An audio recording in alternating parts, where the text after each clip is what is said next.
MDCAT 2024 physics part 5 में खुशामदीद कहते हैं आपको।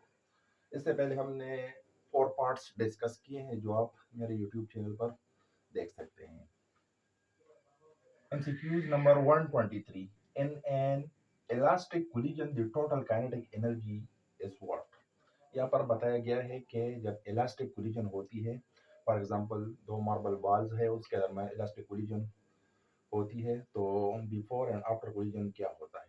काइनेटिक एनर्जी सेम होता है, रिमेन्स कंजर्व होता है, या रिड्यूस हो जाती है, या इंक्रीज हो जाती है, क्या हो जाती है? तो हमारे पास हमें पता है कि इलास्टिक कोलिजन में हमारे पास बिफोर एंड आफ्टर कोलिजन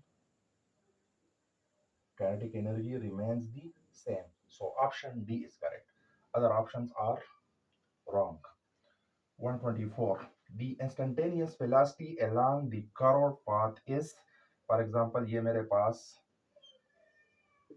एक पार्टिकल है जो सर्कल में रोटेट कर रहा है, और इस पॉइंट पर जो इंस्टेंटेनियस वेलोसिटी है वो इस कर्व्ड पाथ के अलोंग किस डायरेक्शन में होती है? तो ये along tangent to the circle होती है।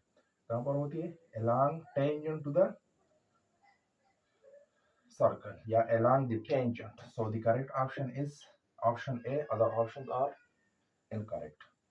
125. The range of projectile will be maximum if the factor sin 2 theta becomes, तो हमें पता है कि रेंज ऑफ प्रोजेक्टाइल मैक्सिमम उस केस में होगा जब साइन की वैल्यू हमारे पास 1 होगी, क्योंकि साइन की मैक्सिमम वैल्यू क्या होती है? वो 1 होती है। इसी वजह से option B is correct. Sine 2 theta की वैल्यू 0 होगी, -1 होगी, 2 होगी, ये सारे हमारे पास रॉन्ग ऑप्शन है। So the range of projectile will be maximum if the factor sin 2 theta becomes 1. Option B is correct. Next MCQs की तरफ बढ़ते हैं। MDK 2024 फिजिक्स पार्ट 5 के नेक्स्ट MCQs की तरफ बढ़ते हैं। 126. The two-dimensional motion under constant acceleration due to gravity is called, हमें पता है कि जब मोशन 2 डायमेंशनल हो, फॉर एग्जांपल ये y एक्सिस है, ये x एक्सिस है, और इस तरह का एक मोशन हो जो कि एक पैराबोलिक पाथ इस तरह का फॉलो करे, इस किस्म के मोशन को हम under the action of acceleration due to gravity या under the influence of acceleration due to gravity, इसको हम कहते हैं projectile motion. The two-dimensional motion under constant acceleration due to gravity is called what? Is called projectile motion. Vibratory motion, circulatory motion या rotational motion, ये सारे options incorrect हैं। Correct option is projectile motion. 127. In velocity time graph, the area under graph is equal to what? हमें पता है कि velocity और time के दरमियान जब हम एक ग्राफ प्लॉट करते हैं, तो इसके अंडर जो यहाँ पर जो शेडेड रीजन या एरिया आता है, ये बराबर होता है S इक्वल टू VT या डिस्टेंस ट्रेवल्ड के। वेलोसिटी टाइम ग्राफ के अंडर जो एरिया आता है उसको हम क्या कहते हैं?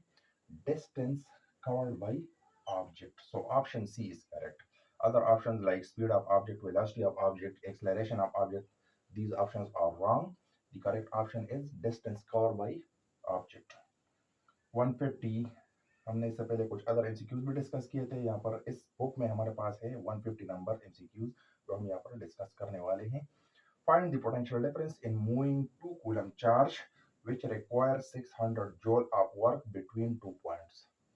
हमें यहाँ पर बताया गया है कि आप पोटेंशियल डिफरेंस को मालूम करें। यहाँ पर क्या बता रहे हैं कि पोटेंशियल डिफरेंस V को मालूम करें अगर आपके पास चार्ज की वैल्यू है 2 कूलम और आपके पास जो वर्क रिक्वायर्ड है वो है 600। हमें पता है कि ये क्या है, ये W है, और नीचे हमारे पास क्यों है, क्योंकि W है, Q is equal to electric potential. So अगर हम इसको according to this formula divide करें, सो आंसर आता है 300 वोल्ट, क्योंकि जूल पर कूलम बराबर होता है वोल्ट के। So the correct option is 300 volt. जब हम कैलकुलेशन करते हैं इसमें हमें एक फार्मूला रिक्वायर्ड होता है, और वो फार्मूला है work done per unit charge. Work भी गिवन है 600 जूल और चार्ज की वैल्यू भी गिवन है 2 coulomb. So the correct option is 300 volt. इसके बाद हम मज़ीद एमसीक्यूज़ भी आगे डिस्कस करने वाले हैं। मज़ीद इस तरह के वीडियोस के लिए इस चैनल को लाइक और सब्सक्राइब कर लें। थैंक्स।